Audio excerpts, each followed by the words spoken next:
Hari ini para kiai, para ketua MWC, ketua ranting se-Kabupaten Sragen, kita hadir di Pondok Pesantren Mambaut Thayyibah dalam rangka di sini judulnya seminar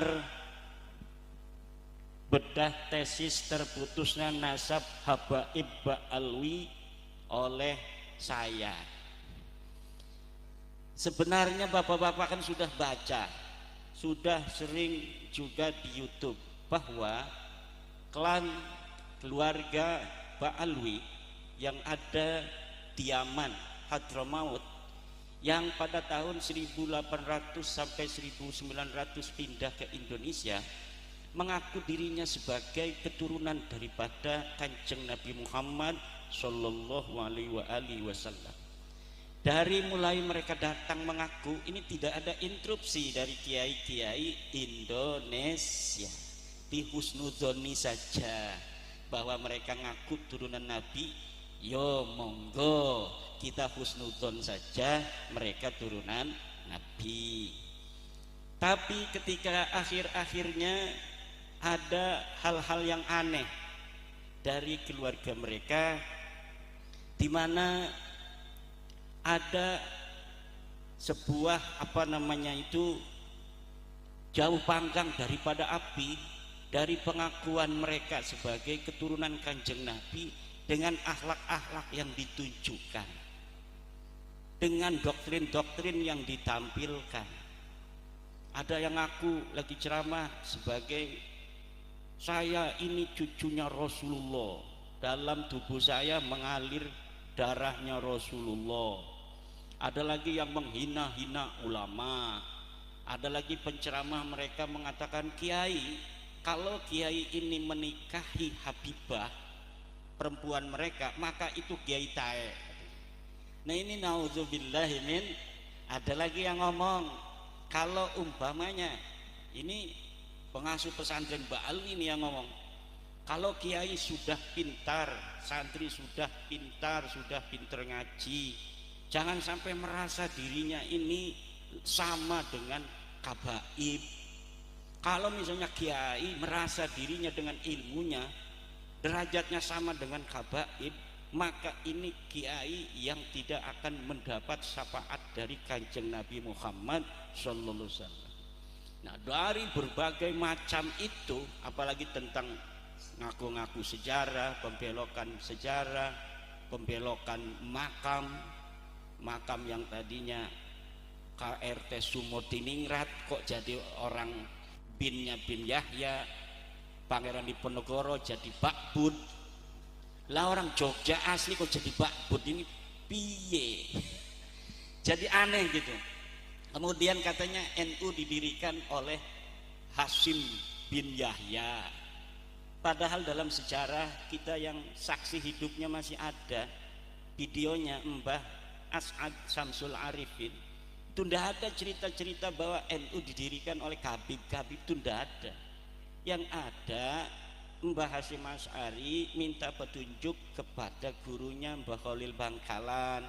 Kemudian Mbah Khalil Bangkalan mengirimkan tongkat, mengirimkan tasbih kepada Mbah Hasyim bahwa keinginan untuk menyatukan kiai-kiai pesantren yang ada di Indonesia direstui, diantarkan oleh Mbah Khalil dengan perantara Mbah As'ad Syamsul Ngarifin. Lah Mbah As'adnya baru meninggal, videonya masih ada, cerita tentang sejarahnya masih ada. Di situ ndak ada kabib-kabiban. Lah sekarang kok sampai bikin LKS di DKI Jakarta, ada LKS untuk MI, katanya pendiri Nahdlatul Ulama salah satunya Habib Qasim bin Yahya. Lah ini aneh.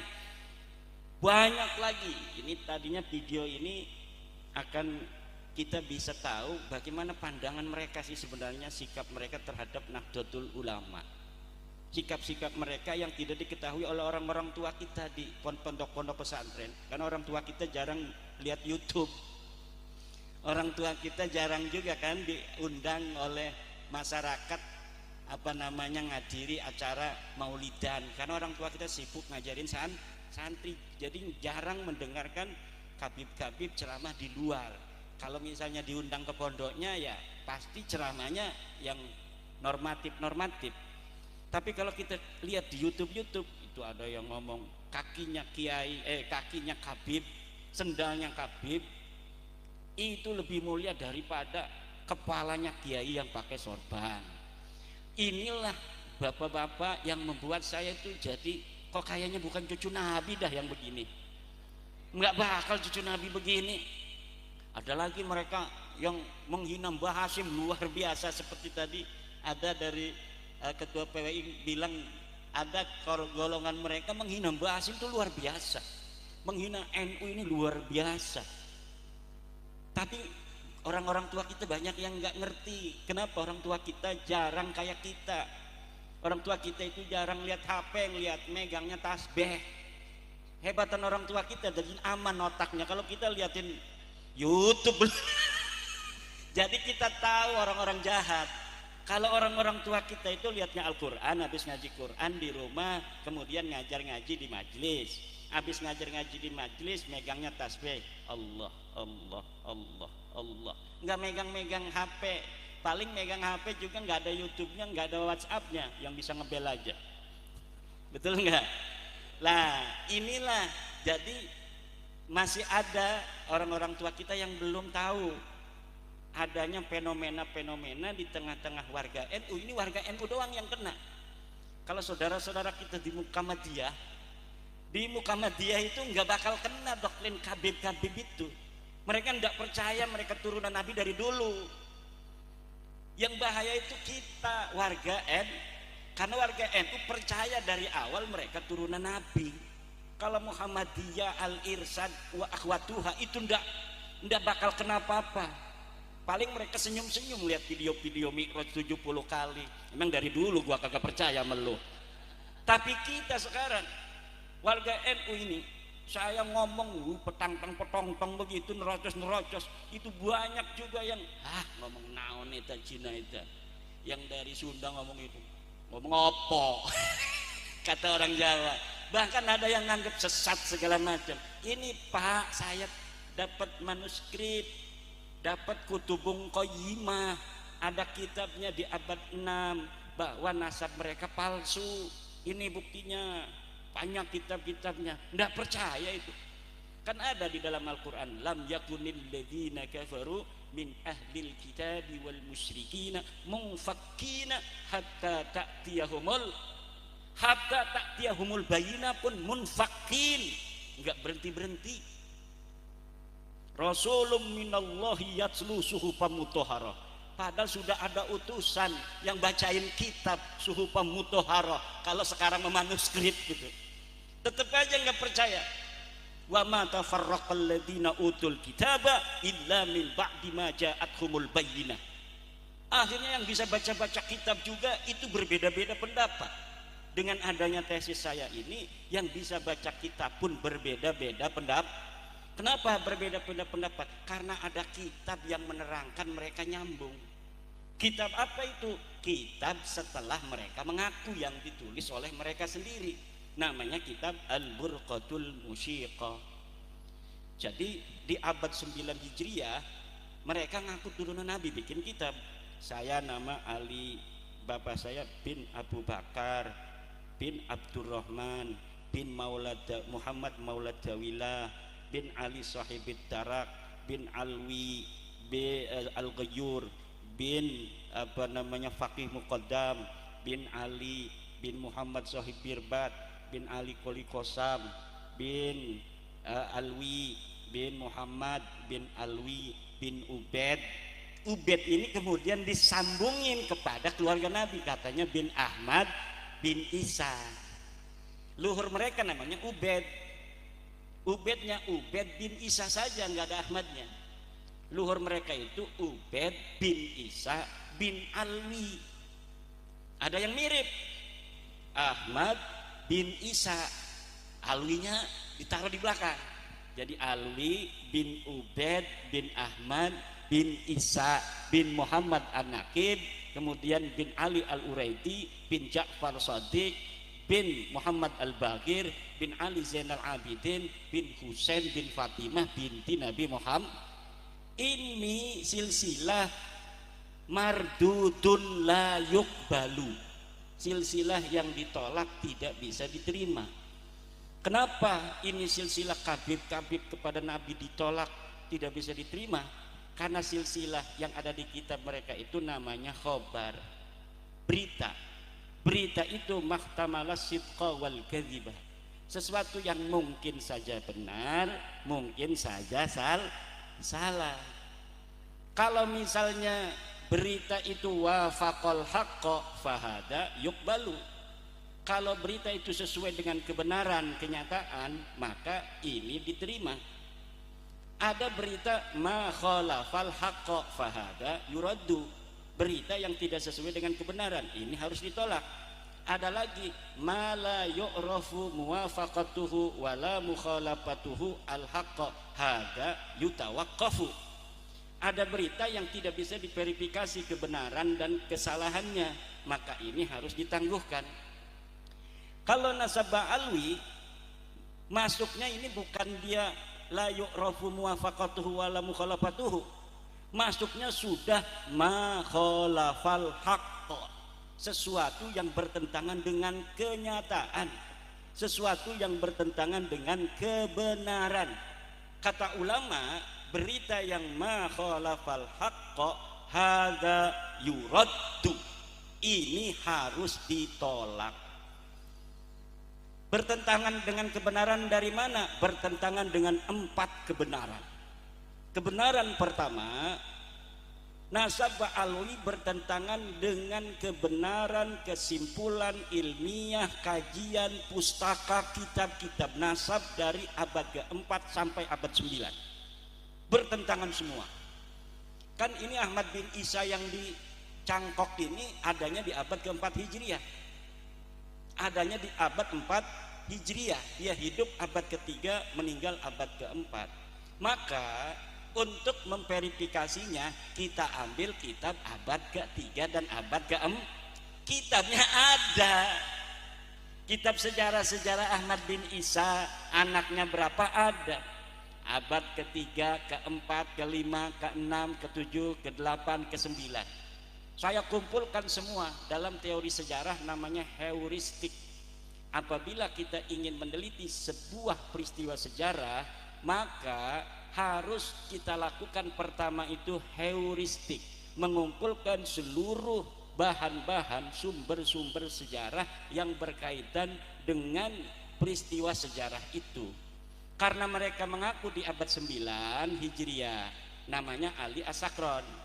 Yang diaku di abad ke-3 dan ke-4, maka kita cari kitab-kitab dari mulai abad 9 ke bawah sampai abad ke-3 dan ke-4. Saya menemukan kitabnya, ada dalam kitab nasab Siri Silsilatul Alawiyah, kemudian kitab Tahdibul Ansab, kemudian kitab Al-Majdi, kemudian kitab Muntaqilatut Talibiyah, kemudian kitab As-Syajarah Al-Mubarakah, kemudian kitab Al-Asili, kemudian kitab As-Sabatul Musan, kemudian kitab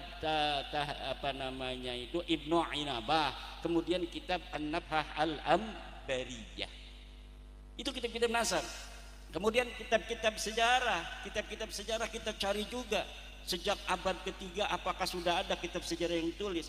Di situ ada Sirah Ibnu Hisham, di situ ada kitab Tarikh Baghdad, ada yang di Yaman namanya Musallam Al-Lahaji di abad ke-5. Di Yaman juga ada Ibnu Samurah, namanya kitab Tabaqatu Fuqaha'il Yaman. Ada kitab Al-Janadi, ada kitab Al-Iqlil, ada kitab Al-Kamil fit Tarikh dan lain sebagainya. Semuanya saya baca, saya cari. Ini seorang namanya Ubaid yang ngaku anak Ahmad bin Isa. Apa bener dia anaknya Ahmad bin Isa? Boro-boro menemukan dia anaknya Ahmad bin Isa, uang-uangnya bae laka, uangnya orono, sosoknya ini tidak ada. Bagaimana bisa menemukan kesimpulan sosoknya tidak ada? Karena dia mengaku adanya di Yaman pada abad ke-4. Kalau ngakunya di Yaman abad ke-4, abad ke-4 kelimanya sudah ada kitab yang menerangkan tentang fuqaha Yaman, namanya Ibnu Samurah Al-Ja'di. Kata kitab Ba'lawi, Ini Ubaid ini imaman mujtahidan, ulama besar yang jadi mujtahid. Lah kalau misalnya mujtahid masuk dong dalam kitab Tabaqat Fuqaha'il Yaman. Silakan cari bapak-bapak di internet. Truk Tabaqat Fuqaha'il Yaman abad kelima Ibnu Samurah Al-Jadi. Nggak ada itu sosok Ubaid itu.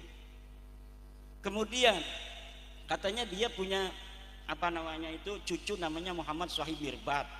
Pada abad ke-7 meninggalnya. Kita cari tuh di Mirbat itu ada ulama-ulama besar yang bareng dengan beliau. Namanya Muhammad Ali Al-Qal'i. Sama-sama meninggalnya di abad itu. Kita ambil kitab sejarah yang menerangkan Mirbat. Kita dapat kitab Al-Iqlil yang menerangkan ulama-ulama di Mirbat. Kita dapat kitab As-Suluk fi Tabaqatil Ulama wal Muluk yang nerangin ulama-ulama di Mirbat.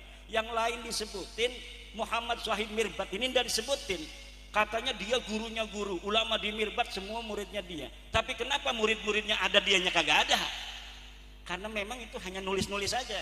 Kayak sekarang ini gurunya Anu, ini mendirikan NU, ini menjadi penentu tanggal kemerdekaan Indonesia. Peristiwanya nggak begitu. Pak Anhar Gonggong mengenai bagaimana Soekarno benar malam-malam itu ke rumah Habib sebelum membacakan proklamasi, ya ndak ada. Bagaimana dia ada di rumah Habib, orang dianya habis dari Rengas Dengklok kemudian langsung persiapan membacakan teks proklamasi sampai jam 6, sampai dia nggak puasa karena sakit. Ada beritanya, sejarahnya ditulis, dia sampai pagi nggak bisa tidur, salah lagi, dibuang lagi, salah lagi, ditemenin oleh orang banyak, dan tidak ada peristiwa dia ke rumah Habib minta doa, minta restu untuk membacakan teks proklamasi. Tapi kan sekarang ditulis, banyak juga akhirnya yang percaya, dibikin juga YouTube-nya. Apalagi kalau yang ngomong orang besar, yang ngomong orang gede, ulama besar, waliullah, ya orang banyak percaya. Tapi qad tabayyana rusdu minal ghai, telah jelas yang baik dan yang buruk, telah jelas sekarang mana yang benar, mana yang salah. Nasab mereka tidak terverifikasi, nasab mereka bertentangan dengan kebenaran kitab-kitab nasab. Yang kedua, nasab mereka bertentangan dengan kebenaran tes DNA. Ini yang sulit dibantah ini, qot'i ini. Kalau tes DNA itu qot'i, kalau kita datang ke dokter, Pak dokter, darah saya periksa, golongan darah saya apa? Ada yang O, ada yang A, ada yang B, ya kan? Ada yang AB. Itu ya karena mesin yang ngitung, kita sampelnya diambil, taruh mesin, seret, oh ini golongan darah O.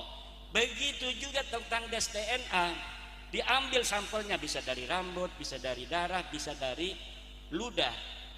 Nah, ludah ini sekarang ada dengan cara ludah, tidak menyakiti kan. Kalau ludah tinggal begini bisa disampel di mesin, kemudian kelihatan, oh ini Kiai Nur Khalis dulu leluhurnya adanya di Jawa Tengah sampai leluhur ke 50. Nah leluhur yang ke 51 ini adanya di Pakistan sampai leluhur yang ke 60, leluhur yang ke 61 adanya di Mesir. Itu semua bisa kebaca Pak zaman sekarang ini.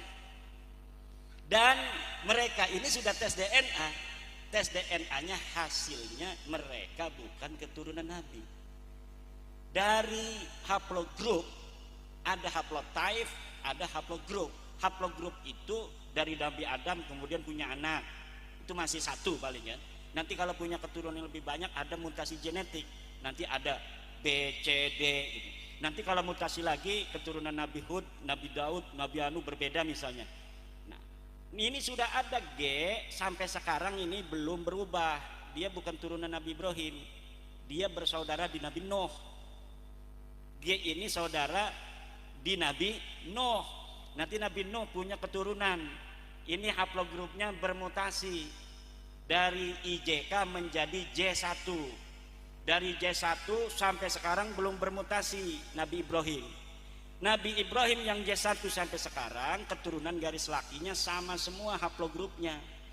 Jadi kalau keturunan Nabi Ibrahim itu garis laki-laki, dari sekarang ini sampai Nabi Ibrahim itu DNA-nya semuanya sama dengan Nabi Ibrahim. J1 merek haplogrupnya. Nabi Muhammad itu garis lurus lanangnya laki-laki kepada Nabi Ibrahim. Nah, setelah seluruh para sarip-sarip sayyid turunan Nabi yang ada di Timur Tengah itu dari berbagai klan itu diuji, banyak yang lulus. Ribuan marga lulus jadi keluarga Nabi. Beberapa keluarga enggak lulus. Yang enggak lulus ini termasuk Ba'alwi, karena haplogrupnya Ba'alwi Kabib ini bukan J1 tapi G. Mana G itu? Bukan orang Arab, bukan turunan Nabi Ibrahim, tapi orang Kaukasus yang ada di Asia Tengah. Itu negeri di mana dulu Ya'juj Ma'juj jadi situ. Nggak percaya ini Kiai Khalis, masya Allahnya nggak percaya ini. Lihat di YouTube. Karena sebelum isu nasab masalah Ba'alwi ini booming, itu ada juga isu nasab tentang Yahudi Khazar. Yahudi Khazar itu haplogrupnya G kebanyakan. Itu sebelum booming masalah nasab Ba'alwi, itu dunia digegerkan oleh terbongkarnya nasab Yahudi Israel. Ternyata Yahudi Israel yang selama ini mengaku turunan Nabi Ibrahim, dengan ada tes DNA ini terbongkar bahwa Yahudi Israel bukan turunan Nabi Ibrahim tapi turunan Yahudi Khazar. Eta masalah nama sudah terbukti tahun 2010-an.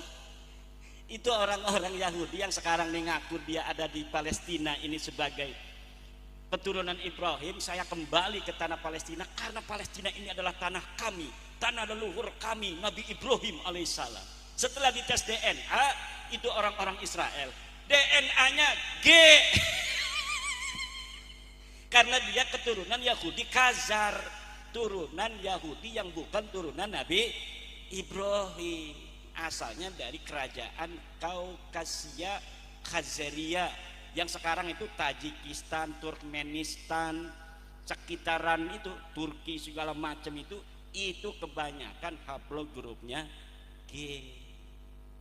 Dihancurkan nanti karena jahat itu orang. Dia bukan orang situ, dia orang nomaden. Yahudi Khazar itu dulu sebelum masuk Yahudi orang nomaden Khazaria. Kemudian dia mencaplok daerah itu, daerah Kaukasus, kemudian dia dirikan kerajaan. Kemudian dia ketika Bizantium perang dengan Arab, dengan Islam, dia takut. Akhirnya dia masuk Yahudi. Kalau dia Kristen takut diserang Islam, kalau dia Kristen takut diserang Islam, kalau dia Islam takut diserang Bizantium. Maka caranya yang aman dia masuk Yahudi Separdi. Kalau Yahudi asli itu adalah Yahudi Kan'aniyah, disebut sekarang Yahudi Mizrahi. Itu yang keturunan daripada Nabi Ibrahim dari Nabi Yakub alaihissalam. Nabi Yakub itu disebut Israel, anaknya 12. Kata mereka Yahudi Khazar, kami ini anak ke-13.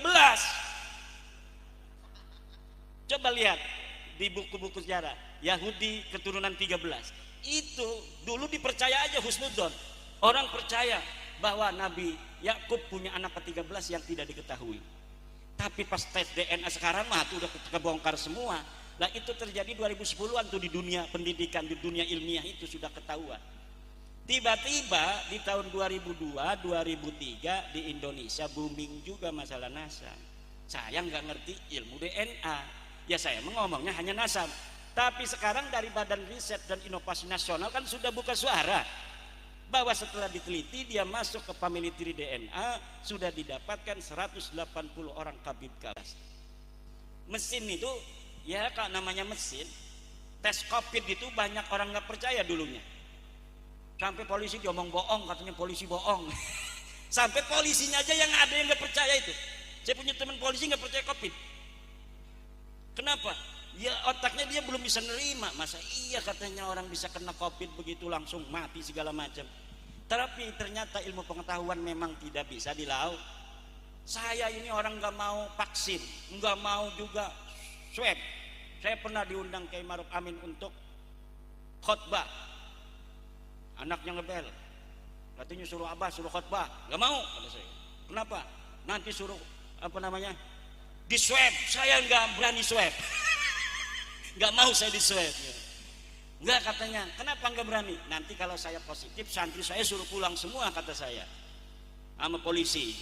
Nggak katanya, nanti kalau positif kena COVID nggak bakal dikasih tahu katanya. Yang penting tidak ketemu abah kalau misalnya positif. Oke kalau begitu, hanya saya mau. Tapi akhirnya saya yang kurang percaya sama COVID itu kena. Taunya dari rokok. Kok rokok ini kayak kabel begini? Saya lihat di YouTube ciri-ciri kena COVID. Jadi indera penciuman perasa ini hilang. Dan kalau ngerokok itu katanya nggak ada rasanya. Wah, kayaknya kena saya nih. Kebetulan saya punya adik sarjana kesehatan. Dek, punya nggak tes COVID? Ada Kang, katanya. Bawa. Bisa nggak di sini kita tes? Bisa. Tapi tolong nanti kalau positif jangan kasih tahu siapa-siapa. Karena nanti dipanggil bupati suruh di apa tuh namanya? Di karantina di hotel. Walaupun enak di karantina di hotel, nggak mau kita kayak ada orang di penjara begitu kan. Tolong jangan kasih tahu. Iya Kang, nggak apa-apa. Akhirnya pas di tes DNA kan dilihatin aja. Seret. Waduh, positif Bang. Waduh. Udah, santri mau salaman. Nggak mau. Saya nggak mau salaman sama santri. Kalau ada orang tua wali murid datang, saya nggak mau nemuin. Kalau santri saya tetap ngaji. Kenapa? Takut dia pulang karena santri itu kan masih gagah. Dia itu mungkin sudah kena corona. Kalau dia pulang ke rumah, nanti nyebarin corona di rumah. Karena kebal kalau santri-santri, dia punya hijab bakar sama hijab Bukhari. Akhirnya semua orang percaya adanya COVID. Buktinya banyak kiai juga yang jadi korban syahid dalam corona. Ini ilmu pengetahuan Pak, kita serahkan pada ahlinya. Begitu pula dengan tes DNA. Saya nggak berani ngomong tes DNA sebelumnya. Kiai Sabilul Huda belum pernah ngomong saya. Kenapa? Karena takut. Karena kalau ditanya saya nggak ngerti. Tapi sekarang ahli DNA dari Badan Riset Indonesia sudah ngomong. Dia digaji negara loh.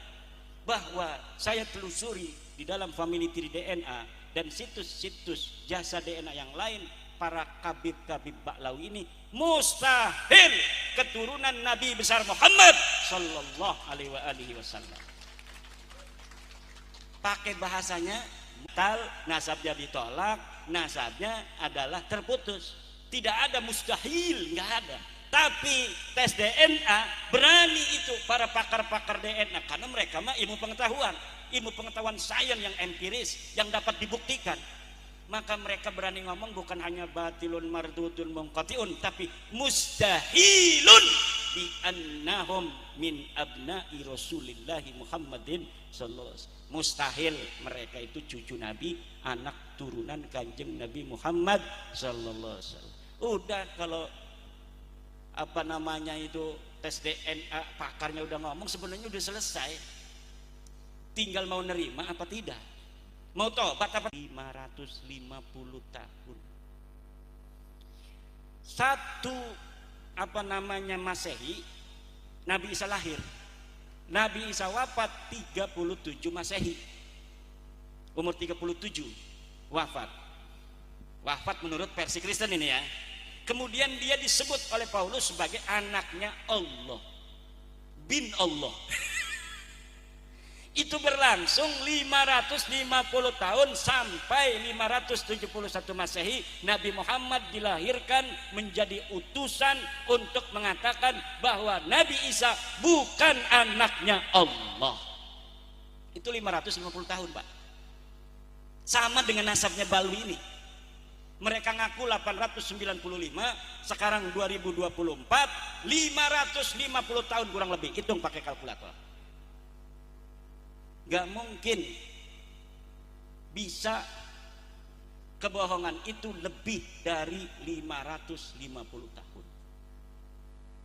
Kita bisa berbohong kepada beberapa orang dalam beberapa waktu, tapi kita tidak bisa berbohong kepada semua orang untuk selamanya. Tidak bisa.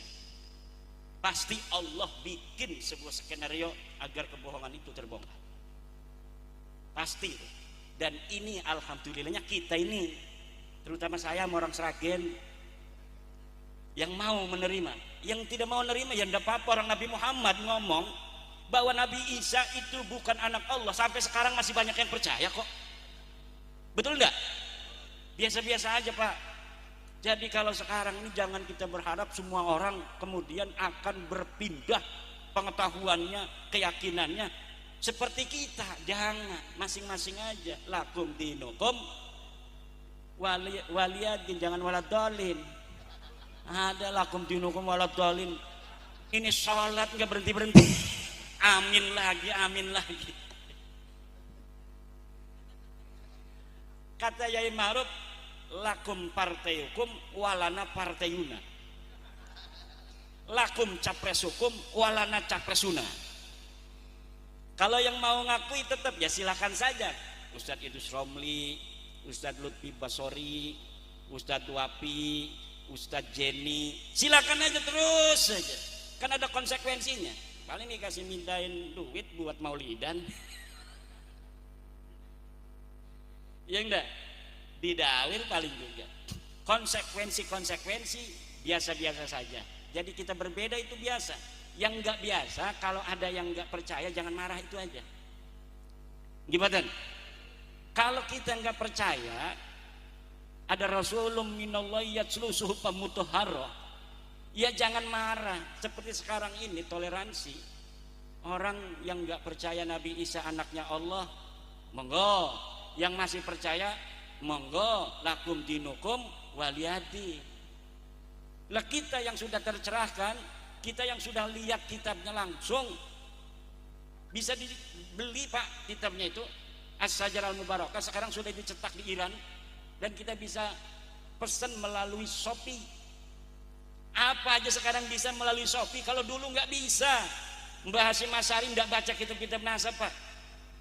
Karena buat apa zaman dulu baca-baca kitab-kitab nasab? Guru-guru kita itu tidak baca kitab-kitab nasab. Kenapa? Mereka lebih ibadah kepada Allah. Kitab yang didatangkan Fathul Mu'in, Tasawuf, Tafsir Jalalain, Ibnu Katsir, Ihya Bukhari, itu saja. Kita juga dapatnya dari mana? Dari luar negeri. Kitab-kitab yang tadi disebutkan itu hanya ada di luar negeri, yaitu di Qum, Iran. Yang mencetak orang Iran semuanya Syiah. Kata Ustaz Idrus Romli, itu katanya kitabnya Syiah semua. Iya, keturunan Nabi dulu Syiah semua. Turunan Nabi dari Husain itu sampai abad ke-5 semuanya Syiah. Makanya aneh, ada Ubaid katanya dia orang madzhab Syafi'i di abad ke-5. Bohongnya ketahuan.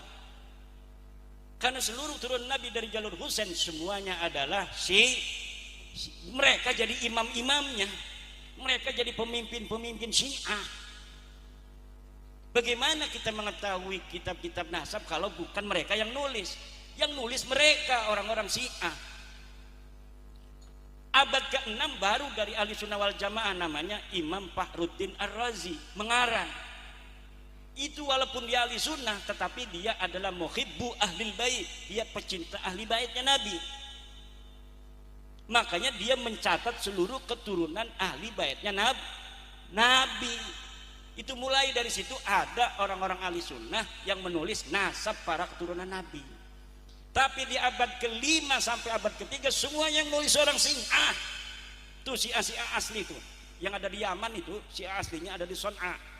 Di Son'a itu sekarang yang lagi perang sama Inggris, sama Amerika, itu keturunan Nabi yang sahih. Namanya Ar-Rasi Al-Hausi.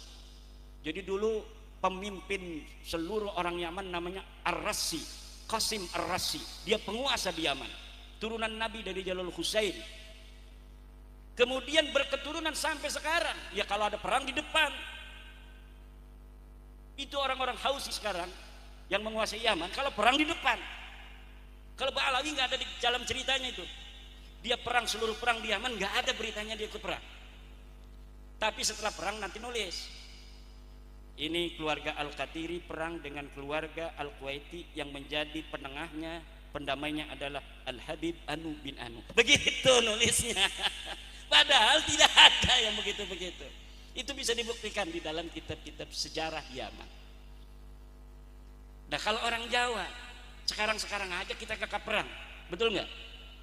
Dulu kita tukang perang Pak, leluhur-leluhur kita, apalagi orang Solo Raya. Waduh, perang melulu. dikit-dikit perang, pengen ganti bupati perang. Itu siapa? Joko Tingkir sama Aryo Penangsang perang, Suto Wijoyo itu perang, segala macam itu perang-perang melulu. Makanya kita ini alhamdulillah sekarang negaranya Indonesia. Jangan sampai Indonesia ini bubar. Karena dengan Indonesia ini kita aman tentrem. Sampai kita bisa bikin pondok dengan aman tentrem ini karena aman. Kalau dulu kita baru kita bikin pondok aman 5 tahun ya kan, kemudian datang panggilan jihad. Wih, katanya ada provokator datang. Ini katanya Aryo Penangsang telah membunuh Pangeran Anu. Kita ini berarti jahat, kita harus hancurkan. Ikut lagi tuh orang Sragen. Ini enggak Kiai Riyad ini kalau adanya di zaman Suto Wijoyo segala macam, ini nggak bisa bangun ini karena orangnya ketahuan pengennya gerak aja, pengen perang, pengen berjuang. Ini yang datang semua orang yang pengen berjuang semua, apalagi Banser sama Laskar Sabilillah. Orang lagi aman aja tadi ngomongnya tuh nyanyinya, kami siap mati. Kenapa orang lagi aman begini kok ada polisi, ada tentara? Betul nggak? Karena apa? Gen kita gen perang dari zaman Ken Arok, kita perang melulu. Dan otaknya perangnya pakai taktik Ken Arok, itu kan luar biasa. Jadi kita taktik Ken Aroknya ada, Joko Tingkirnya ada, yang wali-walinya kayak Syekh Sunan Gunung Jati yang ahli syariat ada, yang tukang bacok orang Sunan Kudus ada, yang ahli tata pertanian Sunan Ampel ada. Macam-macam ini keturunan daripada orang Jawa ini, orang Nusantara. Ini harus dijaga warisan-warisan oleh siapa? Oleh kita. Hal-hal yang baik dari leluhur kita, yaitu agama yang rahmatan lil alamin, sehingga orang Jawa ini merasa semuanya agama Islam ini sesuai dengan budaya Nusantara, budaya Jawa. Hal-hal yang tidak baiknya, apa yang tidak baik? Politik. Politik itu di zaman kerajaan tidak baik. Kenapa? Saudara dengan saudara, kalau bapaknya mati, ini dia bersaing ingin jadi raja. Ini nyari pendukung, yang ini nyari pendukung, akhirnya perang saudara. Itu yang tidak baik dari leluhur kita. Dan sekarang ada jawabannya. Apa jawabannya? Negara Kesatuan Republik Indonesia. Kita jaga Indonesia yang Pancasila ini, yang semua warga bagi negara Indonesia adalah sama. Tidak ada perbedaan manusia Indonesia dilihat dari keturunan siapa. Yang turunan Ken Arok misalnya tidak boleh jadi kiai, dia harusnya jadi tentara. Nggak ada begitu. Karena kiai-kiai walaupun sekarangnya soleh-soleh begitu tukang tirakat aja, ada turunan Ken Aroknya juga. Kalau dia ngaku turunan Raden Pata, ya pasti ada turunan Ken Aroknya yang ngeliatin Ken Dedes. Betul nggak? Kalau turunan Raden Pata, Brawijaya, pasti ada turunan Ken Aroknya. Maka keturunan itu bagi bangsa Indonesia tidaklah penting. Kemanusiaan yang adil dan beradab itu artinya adalah semua manusia bagi negara Indonesia sama. Dia mempunyai hak dan kewajiban yang sama sebagai warga negara Indonesia. Kita sibuk-sibuk begini hanya ingin mengajak pada saudara-saudara kita Pak Alwi, ayo bareng-bareng begitu, mau nggak? Jangan ngomong-ngomong turunan lagi, turunan lu udah ketahuan bukan keturunan Nabi. Kita nggak percaya lagi. Kalau mau maksa, ya nanti akan terjadi hal-hal yang tidak diinginkan. Nggak usah perang, ngapain kita perang-perang? Jangan lagi ngehina-ngina bangsa Indonesia. Kan begitu kita ajak, mau nggak? Mau misalnya, alhamdulillah. Ayo mari sekarang kita bareng-bareng bangun Indonesia ini. Masih banyak kekayaan Indonesia loh. Yang ada di dalam bumi Indonesia ini, nikel, segala minyak bumi, masih banyak yang belum dieksplorasi. Mungkin untuk 100 turunan kita ke depan ini masih bisa ngasih makan Indonesia ini. Tepuk tangan.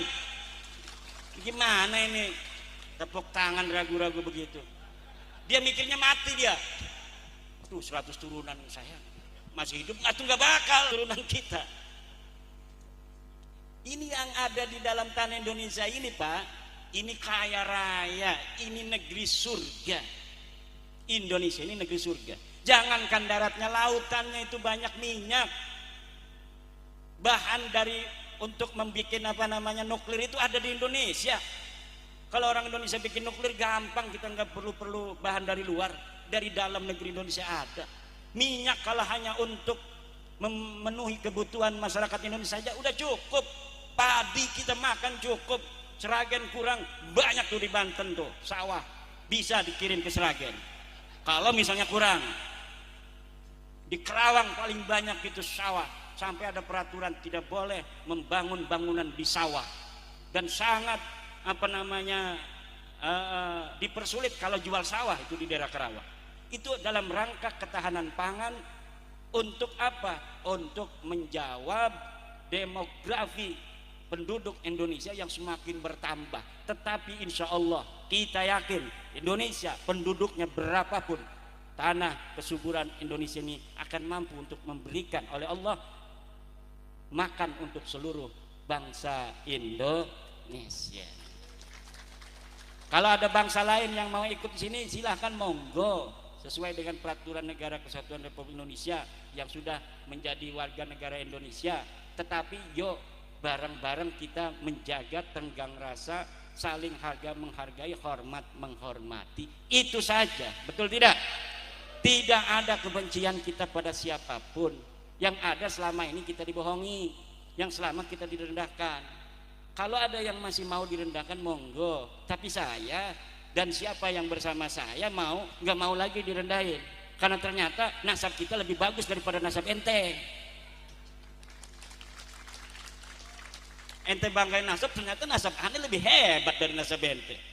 Nasab kita raja-raja di Nusantara, nasab ente nggak ada. Saya lihat kagak ada apa-apanya.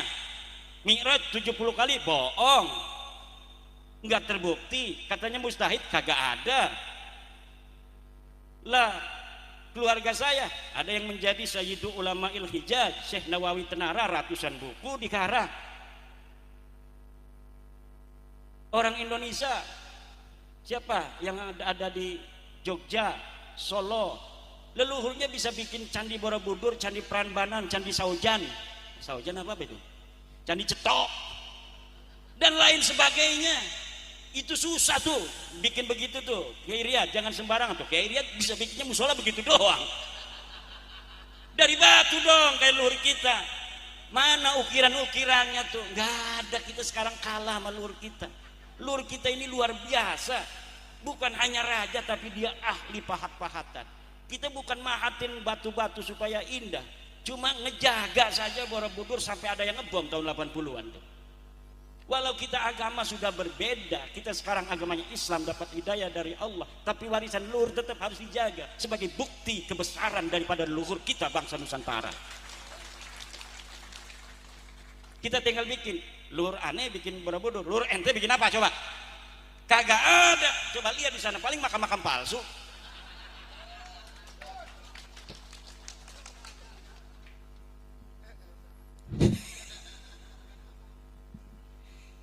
Bukan bikin sejarah, bikin masalah.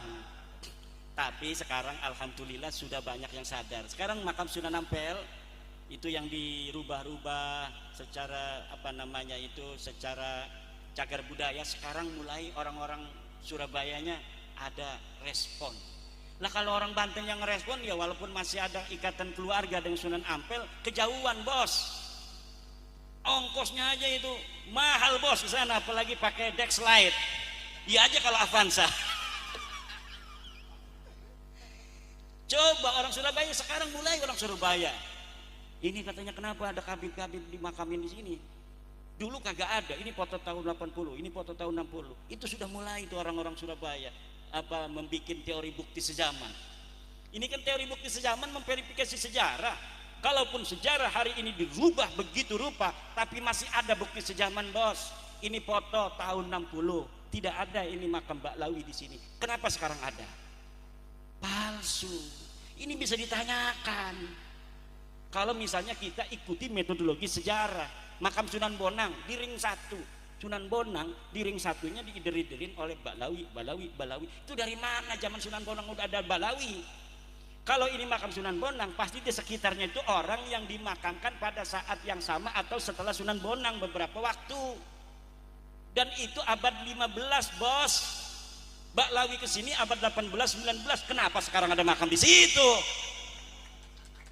Berarti apa tuh? Nah, dan rupanya Persatuan atau Perjuangan Wali Songo Indonesia Surabaya itu sudah melaporkan ke cagar budaya. Kita ini walaupun punya kekuatan, gayanya gaya negarawan. Datangnya juga ke dinas cagar budaya. Itulah akhlak wong Jawa. Walaupun punya kekuatan tapi tidak menunjukkan kekuatannya. Biarkan musuh memperlihatkan kekuatannya, tapi kita bisa mengukurnya. Kalau mereka macam-macam baru. Kita itu begitu. Ini sekarang udah terbukti banyak nih makam-makam yang bisa diselamatkan. Keluarga besar Keraton Jogja sudah berhasil menyelamatkan puluhan makam-makam yang sudah dirubah namanya, sekarang sudah dibongkar. Tapi mereka senyap akhlak wong Jawa dan gak usah disoting-soting, yang penting kita bongkar katanya. Sudah terjadi Pak, sudah dilakukan di Jogja, alhamdulillah. Ada Raja Cirebon yang jadi menantu Jogja, kemudian dia meninggalnya di Jogja, namanya Sultan Girilaya.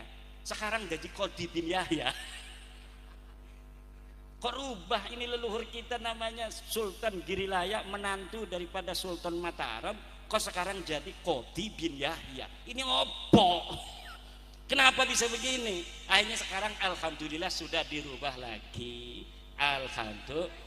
Kalau tidak ada gerakan begini-begini kesadaran, semuanya akan berjalan 50 tahun lagi begini-begini saja, itu akan berubahlah sejarah kita, dan anak-anak kita akan mengkonsumsi sejarah yang palsu.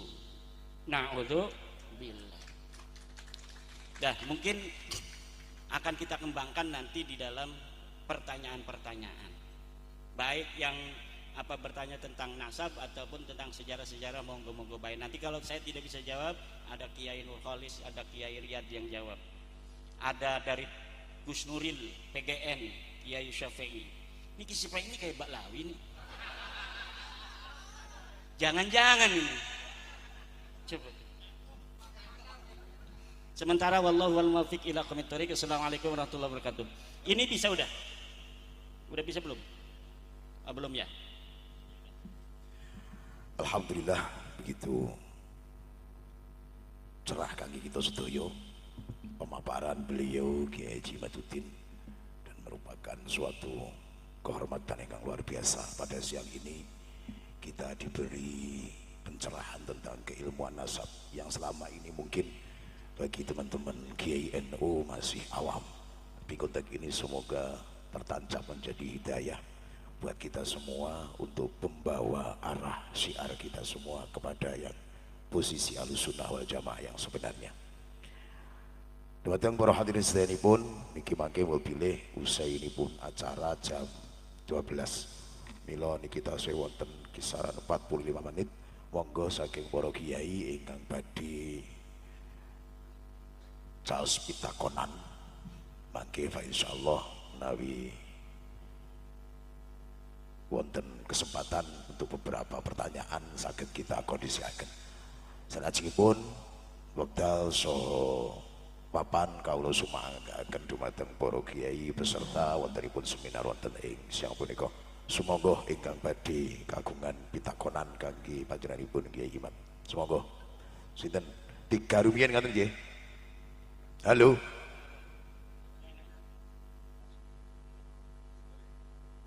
Atas rumiyin nggih, saking atas rumiyin sekedap. Monggo, Romo Kiai saking Ngawi. Mas, niki pun. Monggo mriki ngajeng riyin.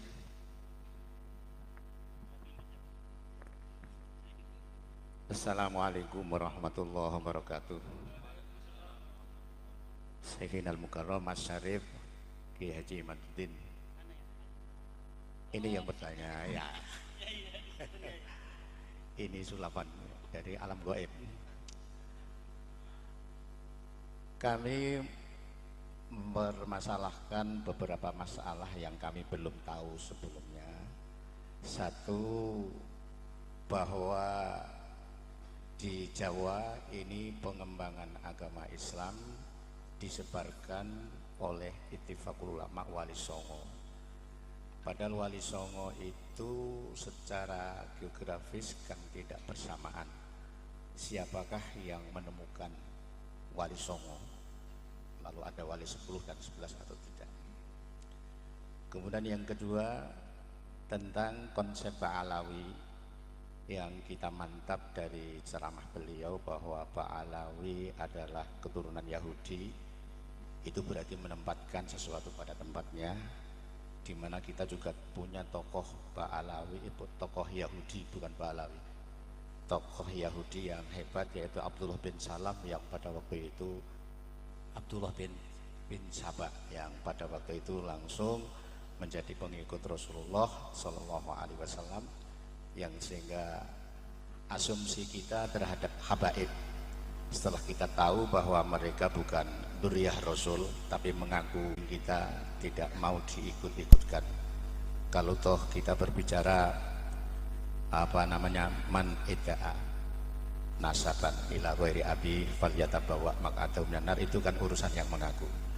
Nah sekarang kita hari ini telah tahu bahwa mereka itu bukan dzurriyyah Rasul, namun kita masih mempercayai akidah mereka secara garis besar sesuai ajaran-ajaran mereka yang ada dalam Rotibul Haddad dan rotib-rotib yang lain, yang banyak dari rotib yang menjadi rutinitas dari orang-orang ahli sunnah wal jamaah Nahdlatul Ulama khususnya adalah hasil karya para habaib. Barangkali itu saja dulu dua pertanyaan yang bisa kami ajukan. Nah sikap terhadap habaib pada habaibnya. Kalau amaliyahnya kita kan ngerti mana api-api nih kalau gitu, oke karena rotok api ngaten ya kita hindari. Tapi habaib yang hari ini telah merasuki perasaan kolbu Nahdlatul Ulama, sehingga mereka ada pergeseran pandangan. Mereka lebih mengkesampaikan kiai-kiai Nahdlatul Ulama pada haflah-haflah mereka, sementara haflah Nahdlatul Ulama didominasi oleh para habaib yang sementara kita orang yang pribumi ini menjadi penyandang dana. Kita mengumpulkan dana sebanyak mungkin setelah terkumpul untuk memberikan sajian kepada mereka, dan padahal kita bukan meyakini keaslian mereka dari dzurriyyah Rasul. Padahal yang kita takutkan kalau kita nggak percaya kepada dzurriyyah Rasul, dengan ancaman itu kita akan jauh dari syafaatnya. Nah sekarang ketakutan dari menerima syafaat dari Rasul hari ini telah betul-betul menghantui warga Nahdien yang belum paham tentang nama dan kedudukan habaib pada masa-masa hari ini. Barangkali demikian. Assalamualaikum warahmatullahi wabarakatuh.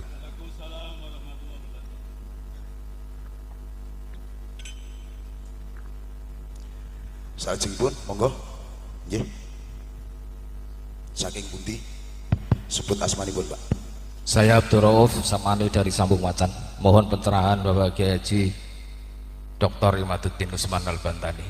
Di lapangan khususnya di wilayah Sragen sangat-sangat masif berkembang qosidah Simduduror, kemudian Rotib Al-Haddad yang notaben beliau diakui sebagai wali. Pertanyaannya bagaimana cara membatalkan kewalian mereka? Das kumumet lur. Saya mantan Asadul Muhibbin. Karena secara materi saya diuntungkan dekat dengan Habib, tarif saya ikut naik. Ya. Kemudian yang kedua, ketika kita memisahkan diri dari mereka, nggak bahaya tak buat kita. Maka matur suwun. Terima kasih. Assalamualaikum. Nggih, matur suwun. Wonten setengah malih mangke dipun jawab kalian panjenengan Iman. Assalamualaikum warahmatullahi wabarakatuh. Waalaikumsalam warahmatullahi wabarakatuh. Perkenalkan, nama saya Bapak Ihsan. Saya jauh-jauh dari Semarang ini. Lainnya dari Sragen. Saya juga kebetulan pengurus ranting Nahdlatul Ulama. Tapi meskipun ranting iso tekan PC, iso tekan MBC, tekan Tinti. Saya sudah mengikuti apa yang disampaikan oleh Pak Kiai Haji Imaduddin Al-Bantani. Di YouTube-nya saya sudah mengikuti banyak, dan saya itu zias semuanya itu, Pak. Saya setuju nih. Nah, kemudian ada persoalan baru, bagaimana cara menyadarkan warga NU dari berbagai ketimpangan. Kalau biasanya nak ngomong karo ngatik lho nih. Kalau tak ngatik ya. Kalau nak karo lungguh rapati penak. Sisan kersane kenal kalau saking Semarang nih. Nah ini, bagaimana kita menyadarkan NU dari berbagai ketimpangan? Yang pertama, saya ambil organisasi Islam yang besar, NU Muhammadiyah Robitoh. Kalau tanglet jenengan, NU ngundang Robitoh atau Habib niku pun ping pinten? Ping 30.000 loh. Saat ini tak tanglet, jenengan nate mireng Robitoh Alawiyah secara organisasi ngundang Kiai NU nate napa mboten? Lah ikan ora belen ngene iki jenenge. Ayo do sadar. Nah ini harus ada cara. Ini enggak belen. Nah. Terus yang kedua, bari yang masih mukibin, muga-muga ndang sadar. Karena saya juga termasuk menyadarkan di Semarang sulit. Jenengan nak jeli para habib itu enggak punya santri. Mereka rata-rata itu menerima santri yang sudah jadi, yang siap manggung. Gini apa betul? Tapi mengapa ketika mereka sudah kenal Habib, cintanya pada Habib kadang melebihi cintanya pada Kiai NU? Ini kan tidak fair ini. Lurus sama betul? Mereka itu tinggal nompo dadi garek manggung. Lah yang didik dari Abatasa, Muktada, Kobar, Amsilatu, Tasrifiyah dan lain-lain itu sopo sing didik? Habib atau Kiai NU? Lah kok rasa sadar-sadar? Ya terus untuk banser, kalau untuk apa ini sing laskar wis rasa untuk banser itu kudu sadar di pengajian-pengajian yang diikuti oleh yang diisi oleh Habib ngopo banser tekone kok 100 kadang lebih, tapi kalau yang isi dari Kiai Prubimi sing teko kok loro telu. Jenengan kalau sudah ikut di Klatsar, saya udah ikut masalahnya, saya tuh di Klatsar ya ikut, di Klatsus ya ikut, PDPKP NU ya ikut. NU itu baiatnya pada Kiai NU, bukan pada Habib. Piye banser anggerono pengajian sing isi Habib teko kabeh iki. Dikira nang mlebu surga napa piye to? Jenengan kalau ngaji kitab Mbah Hasyim Asy'ari, R1 Sari di halaman pertama ketok banget. Mbah Hasyim Asy'ari itu adalah turunan Rasulullah melalui Sunan Giri, melalui Joko Tingkir, melalui Sunan Giri. Jadi mengabdi ke NU dengan mengabdi ke Mbah Kiai Haji Hasyim Asy'ari itu sudah sama dengan mengabdi pada Habib. Lebih dari itu, percaya mboten? Paling urung melu PDPKP. Mane NU ne rapati mantep. Tuku batik we kadang iman-iman. Sesuk bar iki tuku kabeh. Nah, Pak Haji Imad, kula niku kalau ini ada sesuatu yang harus kita bedakan, mana hormat, mana nasab. Saya sering dibully oleh konco-konco itu. Nasab kalau memang putus, katakan putus. Tapi masalah hormat, wong Jawa rasa diajari, kucing mati kuwi lho, dikafani, sangke hormate, baru dikubur. Ini kalau masalah hormat.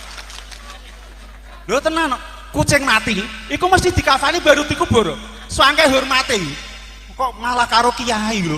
Hormati sapa? Saya meskipun baru pertama kali bertemu dengan Kiai Imad, bagi saya beliau itu guru saya.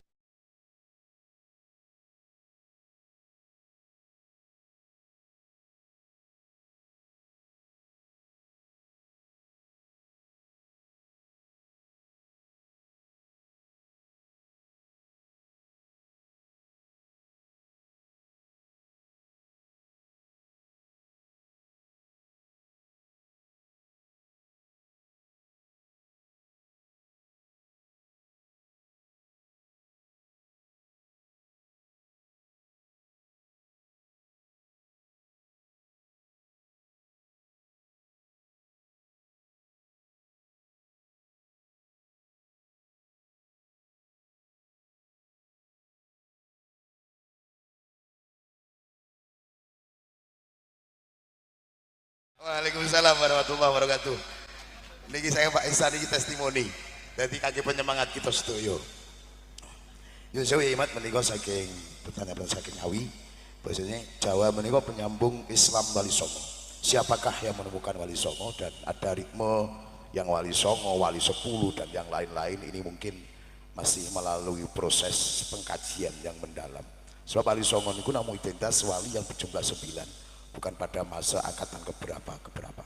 Terus malih niki wau ya kaping kalih babakan mempercayai amalia Ba'alawi. Sikap kita terhadap pola pikir utawi yang dipropagandaaken terhadap kita sedaya tentang bahwasane amalia punika wau langkung sae katimbang amali pripun. Ingkang saking Sambung Macan Pak Abdul Rauf menika bagaimana cara membatalkan kewalian daripada Ba'alawi yang sudah mengaku dadi wali. Terus ingkang kaping kalih enggak menakutkankah kita lepas dari mereka yang mengaku duriah tadi? Mungkin dua menika yang perlu kita paparaken saking panjenengan Yai Mat. Sumangga kawula semanggaken. Luar biasa ini. Sragen Semarang Ngawi. Ini dari Ngawi ini langsung yang datang ini ketua PCNU Ngawi ya Yai.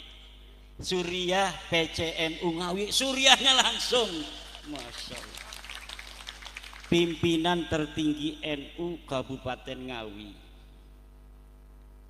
Pak Yai, masalah Wali Songo itu manuskripnya banyak. Saya ambil satu Wali Songo yang saya sudah tulis, yaitu tentang Sunan Gunung Jati. Ini manuskripnya ditemukan karya Pangeran Arya Cirebon 1720. Di 1720 itu menyatakan, ini saya tulis dalam bahasa Indonesianya, ini dalam bahasa Jawa. Sunan Gunung Jati lahir di Mekah. Ini tulisan di manuskrip ya, Al-Mukarramah, dengan nama Syarif Hidayatullah tahun 1448. Ibunya bernama Nyai Rara Santang binti Prabu Siliwangi. Nyai Rara Santang pergi haji ke Mekah bersama kakaknya Pangeran Cakrabuana. Selama tinggal di Mekah, ia nyantri di Syekh Bayanullah, adik Syekh Datuk Kahfi. Syekh Datuk Kahfi adalah ulama asal Mekah yang menyebarkan Islam di Cirebon. Nyai Rara Santang dan kakaknya berguru kepadanya, dan gurunya tersebut yang memerintahkannya untuk segera menunaikan ibadah haji ke Mekah bersama kakaknya Pangeran Cakrabuana. Di Mekah, Nyai Rara Santang menikah dengan Syarif Abdullah Al-Hashimi, yang kemudian setelah menjadi sultan bergelar Sultan Maulana Mahmud Al-Hashimi. Ia menguasai wilayah Bani Ismail di Mesir dan Bani Israel di Palestina. Nyai Rara Santang kemudian mendapat nama baru Syarifah Mudaim dan tinggal di Mesir bersama suami dan anaknya. Jadi tidak ada Yaman-Yamanan itu. Dalam berita yang ditulis oleh orang Cirebon tahun 1700 sendiri, itu Syekh Sunan Gunung Jati Syarif Hidayatullah ada bapaknya orang Mesir, lahirnya di Mekah Al-Mukarramah. Ketika berumur 20 tahun, Syarif Hidayatullah pergi ke Mekah dan nyantri di ulama-ulama Mekah. Setelah itu ia pergi ke Nusantara. Ia mampir di Gujarat, lalu ke kerajaan Samudra Pasai. Di Pasai ia nyantri di Sayyid Maulana Ishak, bapak Sunan Giri. Dari Pasai ia berlayar menuju Banten. Dari Banten kemudian menuju Surabaya untuk nyantri di Sunan Ampel. Sunan Gunung Jati nyantrinya di Sunan Ampel setelah nyantri di bapaknya Sunan Giri di Aceh. Setelah beberapa lama barulah ia diperintahkan menemui pamannya di Cirebon untuk menyebarkan agama Islam. Ia membangun pesantren di daerah Gunung Jati, kemudian ia dikenal dengan Sunan Gunung Jati. 3 paragraf di atas adalah kisah Sunan Gunung Jati yang penulis ambil dari manuskrip Carita Purwaka Caruban Nagari dari mulai pupuh 12 sampai 17. Manuskrip Carita Purwaka Caruban Nagari adalah sebuah kitab yang ditulis Pangeran Arya Cirebon tahun 1720.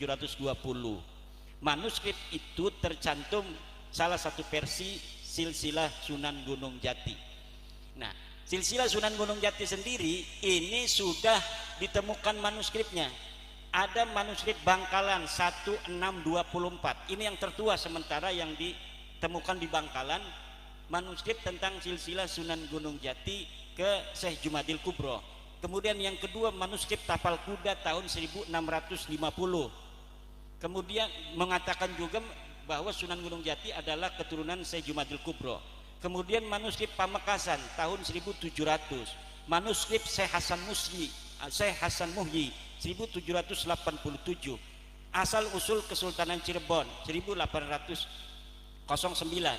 Tinjauan kritis sejarah Banten 1913. Kemudian ada lagi kemarin dari Pangeran Qodiran, Patih Kesultanan Cirebon, saya mendapatkan stempel-stempel keluarga-keluarga Keraton Kanoman yang distempel oleh kerajaan Belanda. Kemudian setelah negara Indonesia terbentuk oleh negara Indonesia, itu silsilahnya juga ke Musa al-Kadzim. Nah, siapa yang menemukan para wali songo itu? Ya, yang menemukan manuskrip-manuskrip ini. Kita nggak tahu yang menemukan siapa. Kalau saya kan di Sragen ini yang menemukan Kiai Kiai Riyad. Tapi waktu itu saya belum tahu, karena manuskrip yang kita temukan menyebutkan beliau adalah lahir di Mekah Al-Mukarramah. Jadi orang-orang kita di sini dulu, contohnya di sini, Pangeran Cakrabuana asli orang Cirebon, itu sudah pergi haji pada abad ke-15. Tahun 2024 kita pengurus MWC banyak yang belum pergi haji. Banyak merokok melulu.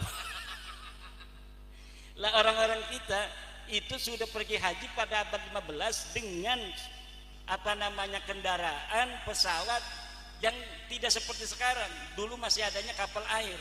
Kapal air pun itu tidak bisa langsung dari Jawa langsung ke Mekah, tapi itu ganti-ganti kapal. Tidak satu kapal langsung ke Mekah, enggak. Dari Banten ke Aceh. Itu kita ngeteng. Dari Aceh ganti kapal lagi ke Maladewa. Dari Maladewa ganti kapal lagi angkutan Maladewa Gujarat. Dari Gujarat mampir lagi nanti di Yulamlam, di Jeddah. Dari Jeddah jalan naik onta.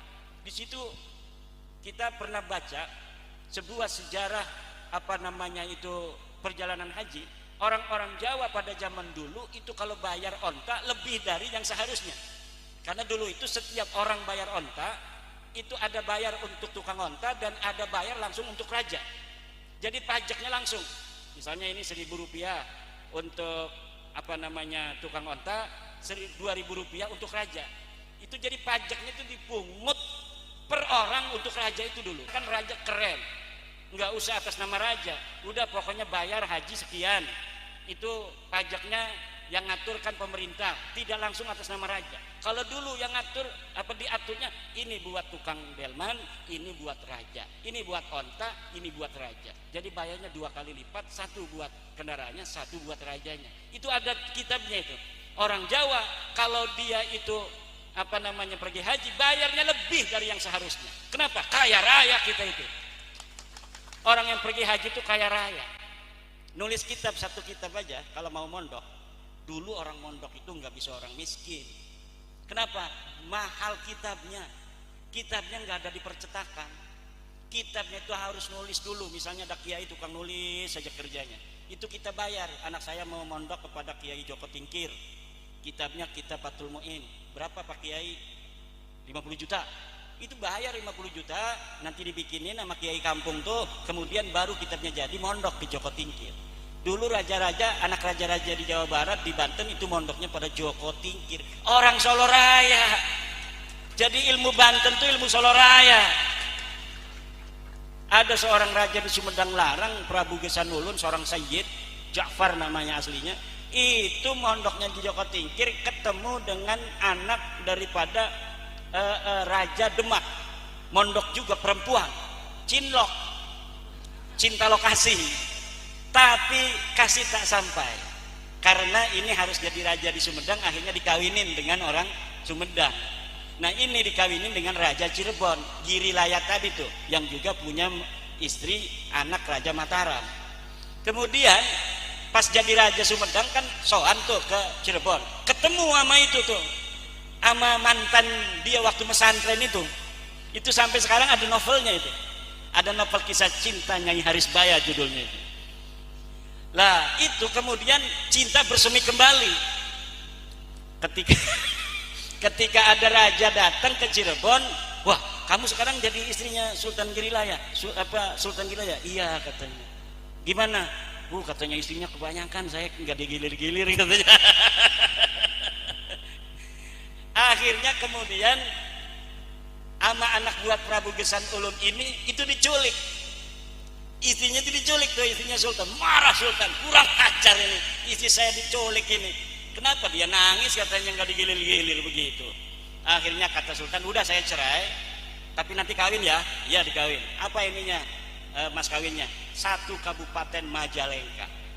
1 kabupaten Majalengka milik Sumedang kemudian diberikan kepada Cirebon. Itu kisah, wallahualam benar tidaknya, tetapi tulisannya ada begitu.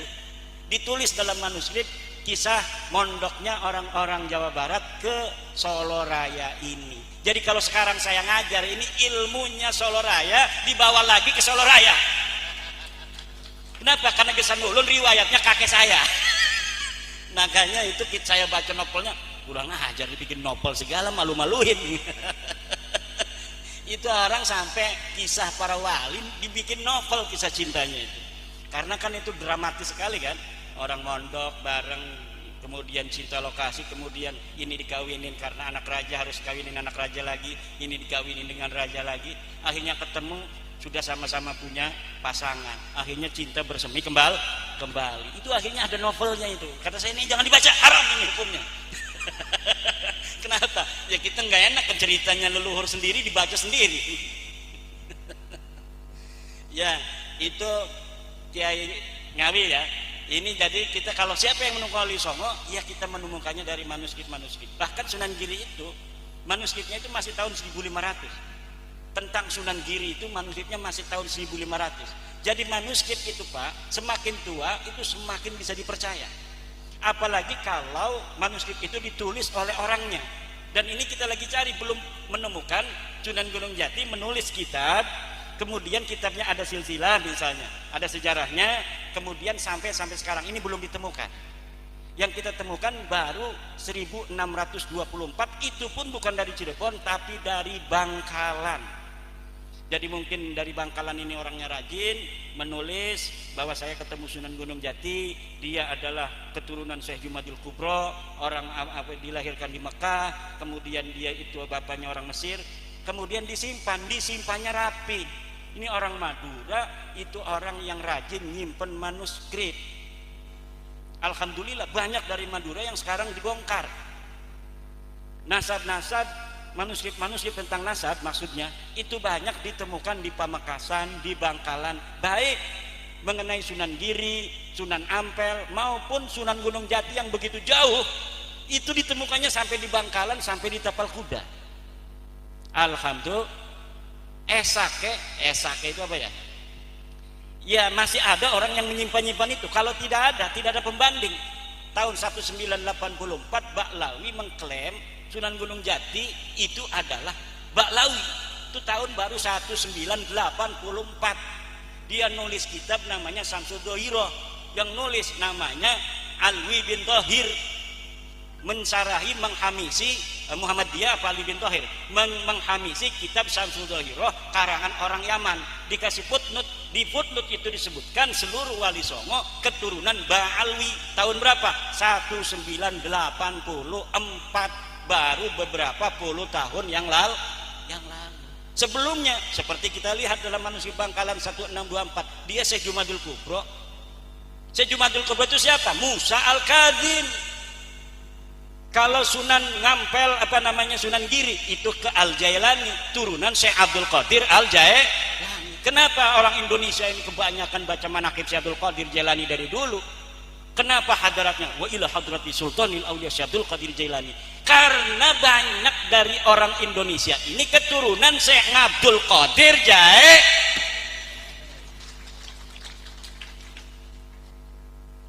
Baik yang diketahui silsilahnya maupun tidak, mendingan nggak tahu Pak. Kalau tahu nanti diminta tes DNA.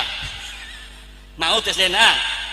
Udah, kita lebih baik dapat barokahnya daripada leluhur kita, tapi kita nggak tahu silsilahnya. Itu lebih tawaduk ke hati kita. Kadang-kadang kayak saya kan tadi keceplosan juga. Itu leluhur saya, itu keceplosan. Ngaku-ngaku begitu kan? Coba kalau nanti tes DNA, sama enggak? Ya enggak ketahuan kan, karena saya dari garis ibu. Nah, bapak-bapak dan ibu-ibu, sejarah leluhur-leluhur kita dengan nasab-nasabnya yang mulia, itu anaknya saja tanpa ada embel-embel. Mbah Mun dari Sarang itu ngomong dalam sebuah YouTube, Sayyid Ja'far Sunan Kudus, anaknya aja udah nggak pakai Sayyid. Pantesan sekarang di Kudus banyak santri, banyak pesantren katanya itu Bisa jadi itu semuanya masih keturunan daripada Syekh Ja'far Shadiq Sunan Kudus. Bisa jadi yang dagang tasbih juga itu adalah turunan Sunan Kudus. Tapi tidak ada yang mengkapitalisasi nasab. Hei, beli tasbih ke saya cucu Sunan Kudus, cucu Rasulullah. Kalau tidak beli di saya, beli ke yang lain, tidak dapat syafaat. Nggak diterima doanya kalau berdoa di makam masjid saya Sunan Kudus. Nggak ada yang begitu. Bahkan kalau ada yang ketahuan, kiai ketahuan. Kiai katanya masih ada yang ngomong apa ponakan kiai, katanya kiai turunan Syekh Anu ya. Itu biasanya malu dia. Gelombang katanya pura-pura blow on. Kenapa? Saking malunya ketahuan bahwa dia keturunan orang besar, keturunan orang soleh, sementara dia walaupun disebut kiai oleh orang lain kelihatan soleh, tapi para kiai melihat dirinya itu sama aja orang bermaksiat. Kenapa? Karena maksiatnya kiai dengan kita beda. Kalau kita melototin cewek itu maksiat. Kalau kiai gretek, artinya ada orang yang apa namanya adan, kok adanya kurang bagus, itu sudah merasa dosa gede dia. Kalau kita kalau ngeliatin cewek yang pakainya pakai rok mini baru, astagfirullahaladzim. Tapi astagfirullah ngeliat lagi ngeliat itu di HP, ngeliat komus, ada bahasa Arab nggak ketahuan maknanya. Ngeliatnya di HP ada komus sekarang, komus bahasa Arab. Tapi ada iklannya kadang cewek. Lah itu nggak nerusin nyari komus, dia ngeliatin ceweknya aja yang lama. Astagfirullahaladzim. Baru tuh udah lama tuh astagfirullah. Kalau kiai-kiai beda tingkatan, dia merasa dosa dengan kita itu beda. Makanya dia merasa dirinya nggak pantas disebut keturunan orang-orang saleh. Makanya mereka banyak yang menyembunyikan keturunan orang saleh. Kecuali pejabat mau nyalon dewan, biasanya itu digunakan. Saya masih turunan Joko Tingkir. Kalau dia mau nyalon DPR, mudah-mudahan aja ada mukibinnya Joko Tingkir. Nah itu biasanya begitu. Gus Dur itu turunan daripada Rasulullah. Nasabnya itu terverifikasi. Seluruh keluarga dari Sunan Ampel, Sunan Giri, dari Joko Tingkir, semuanya iktiraf dengan. Tapi beliau kan kalau ngomong nasab bercanda-canda aja, tidak serius. Kenapa? Karena dalam ajaran Wali Songo nasab itu tidak penting. Yang penting itu ketakwaan. Orang bertakwa itu orang yang mulia. Orang yang berilmu itu orang yang tinggi pangkatnya. Kalau ente ingin jadi mulia, bertakwalah. Kalau ente ingin tinggi pangkatnya, berilmulah. Itulah ajaran Wali Songo. Yang kedua, apa tuh? Mempercayai amaliyah Ba'alawi. Sikap kita bagaimana terhadap mindset yang dipropagandakan bahwasanya amalan beliau itu lebih utama ketimbang amalan-amalan para Wali Songo dan muazzis Ahlussunnah wal Jamaah sendiri. Ya kalau Wali Songo kan nasabnya jelas, silsilahnya jelas, gurunya jelas. Kalau mereka kan gurunya aja nggak jelas. Silsilah Alawiyah itu katanya dari ayah ke bapak, ke kakek terus sampai Nabi Muhammad. Diverifikasi ya nasabnya aja yang 3 orang nggak ada. Yang 1 orang masih bayi, bapaknya udah meninggal, ya berarti nggak nyambung. Nah kalau Wali Songo itu dari guru ke guru, kadang bukan ayahnya, dari guru ini guru ini guru ini, nyambung semuanya terverifikasi, nama-namanya semuanya para ulama. Nah kalau dilihat dari situ, maka amalan-amalan Wali Songo dari silsilah nasab sanad ilmu dari Wali Songo itu lebih utama dari silsilah sanad ilmunya Ba'lawi. Tadi dari Semarang, Gus Ihsan, ya Habib punya murid enggak? Muridnya siapa yang jadi kiai atau yang jadi ulama? Semuanya yang diaku itu kebanyakan murid dari kiai yang udah jadi kemudian diaku muridnya. Itu kata Gus Ihsan tadi. Ya bisa jadi begitu. Kita kan jarang lihat di YouTube mereka itu baca kitab Fathul Mu'in, baca kitab Ihya, baca kitab Sahih Bukhari. Yang gundul, kalau yang ada mereknya, sakelnya semua bisa kan, banyak yang bisa. Yang gundul, yang cetakannya cetakan Toha Putra Semarang, yang zaman dulu yang nggak ada titik koma itu. Baca coba, itu mahasiswa Mesir aja S2 belum tentu bisa itu baca kitabnya ala santri Lirboyo, ala santri Ploso, ala santri-santri Salafiyah di Indonesia. Kenapa? Santri di Indonesia bukan hanya bisa membaca, tapi faham akan ilmu balaghahnya, paham akan ilmu badiknya, paham akan ilmu ma'aninya, paham akan apa namanya itu, faidah, ada sin, faidah, ada hamzah, apa, gimana mana konsekuensinya apa. Itu kiai-kiai kita dalam memahami agama begitu universal, begitu komprehensif, dan dapat diandalkan untuk bisa menjaga agama Islam tetap murni ila yaumil qiyamah. Jadi betul, saya setuju dengan Gus Ihsan tadi itu. Banyak yang penceramah baca selawat aja jadi ulama besar kalau dari Balwi, betul nggak? Kiai-kiai kita, santri-santri kita udah tamat Fathul Mu'in, baca kitabnya hebat, yang nggak dianggap apa-apa, kalah sama tukang selawatan. Tukang selawatan pakai udang-udang kayak saya aja udah kayak jadi ulama.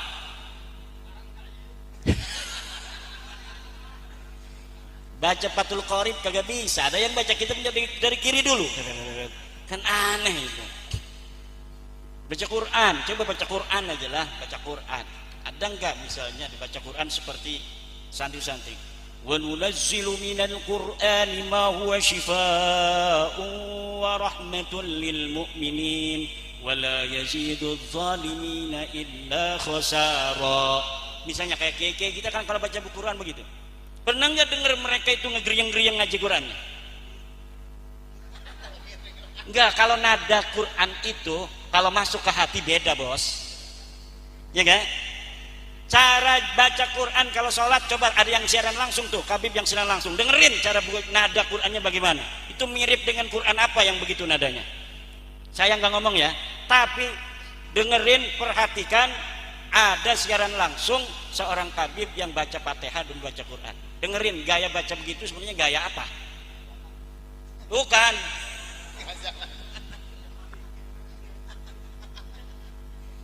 Ada kan? Coba siaran langsung baca Fatihah jadi imam misalnya. Baca Qurannya gaya apa begitu? Kalau gaya Arab bukan begitu, bos. Gaya Arab, orang Mesir, orang Persia segala macam enak-enak kalau baca Quran. Saya aja yang gak enak itu kalau dipaksa-paksain agak enak, ya enggak? Lah ini adalah kita harus ngomongin orang nih. Ini bukan ngomongin karena benci, karena mereka sudah kita anggap keterlaluan. Kepalanya kiai lebih rendah daripada kakinya Habib. Mereka ngomongnya di YouTube, bos. Kenapa saya berani ngomong di YouTube sekarang? Karena mereka ngomong menghina kitanya di YouTube. Dan saya sadar sekarang ini saya lagi di YouTube, maka saya berani. Kenapa? Mau ngebalikin aja, kalau mereka protes, kita protes lagi. Mereka ngomong Kiai Tae itu di YouTube, bos. Kiai Tae itu kalau yang berani ngawinin Habibah, emangnya siapa yang mau ngawinin Habibah? Enggak ada. Sekarang kita, anak cucu kita yang perempuan yang cantik-cantik jangan mau dikawinin oleh Balawi. Jangan mau, kasihan nanti keturunan kita. Enggak, ya enggak. Kalau yang udah yang tobat, enggak apa yang tobat. Yang tobat ya enggak apa-apa, yang buat Mas Nawasulasa. Dan kalau mereka menghentikan penghinaan kepada warga Nusantara, ya kita menghentikan juga.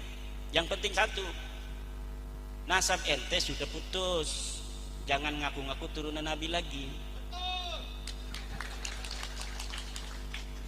Kita sudah yakin, seyakin-yakinnya berdasarkan tes DNA dan sedon-donnya berdasarkan studi manuskrip, studi pustaka, baik pustaka kitab nasab maupun pustaka kitab sejarah, bahwa ente nasabnya putus. Kalau misalnya ada orang kita yang masih percaya sama nasab ente, ya silakan saja masing-masing. Tetapi kalau kita sudah kagak percaya, dan jangan sampai ada kata-kata yang tidak percaya dengan nasab kita nih, para Ba'lawi tidak akan dapat syafaat Nabi. Nabi yang mana? Nabi itu kakeknya siapa? Kakek aneh apa kakek ente? Kan mereka ngomong begitu tuh dulu ngomong begitu, kakek aneh apa kakek ente? Yang diomongin itu di sidang saudara saya itu kiai dari Jawa Barat, turunan Nabi dari Sunan Gunung Jati.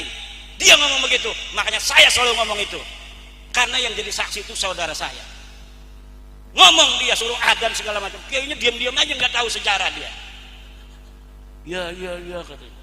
Makanya saya yang ngomong mewakili bahwa ente sekarang kakek aneh apa kakek ente itu Nabi Muhammad sallallahu alaihi wasallam. Ya ini lagi balas-balas. Karena ini dari Allah tuh balasannya semuanya terlihat. Dulu mereka ngomong begini. Ada saudara saya di Cirebon mau kawin sama Kabibah. Itu sama Rabi Talawiyah. Mana katanya manuskripnya yang menyebutkan bahwa benar ini keturunan Nabi dari Sunan Gunung Jati. Coba Sunan Gunung Jati punya anak Paserian ini, mana manuskripnya? 3 harus manuskrip sejaman. Digituin. Paserian punya anak ini, mana manuskrip sejamannya? Ini punya anak ini sampai itu dianya ini ditanyain manuskripnya di Rabi Talawiyah. Sekarang saya minta jangan 3-1 aja manuskrip sejaman yang mengatakan Ahmad bin Isa punya anak Ubed, tidak bisa jawab. Dibalas oleh Allah Subhanahu wa taala. Dia mengatakan Wali Songo itu sudah 500 tahun yang lalu. Sekarang kalau ada orang yang ngaku keturunan Nabi dari Wali Songo, itu palsu. Kenapa? Karena sudah 500 tahun putus. Ternyata kita teliti 500 tahun juga dia. Bahkan lebih 50 tahun, 550 tahun. Jadi apa yang mereka katakan selalu dibales dan dibalikan oleh Allah Subhanahu wa taala.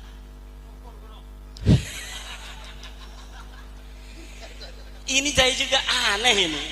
Coba bapak-bapak, kalau bapak-bapak sudah merdeka hatinya ya, merdeka selak saja. Itu luar biasa. Allahumma sholli ala sayyidina Muhammad. Tapi kalau yang belum merdeka ini punya ngedengerin saya. Pengennya ngonjok aja. Tapi insya Allah kita karena tujuannya baik, kita bukan benci sama mereka loh. Kita benci kepada apa yang telah mereka ucapkan di YouTube itu. Kita benci pengakuan mereka yang sudah terbukti palsu, kemudian mereka tidak mau menerima. Itu saja. Kalau mereka mau menerima, oke, wahai seluruh masyarakat Sragen, saya minta maaf kalau ada kesalahan. Dan saya sekarang tidak lagi mengaku turunan Nabi. Tolong saya undang untuk selawatan di Mamba'ut Thayyibah. Diundang dapat.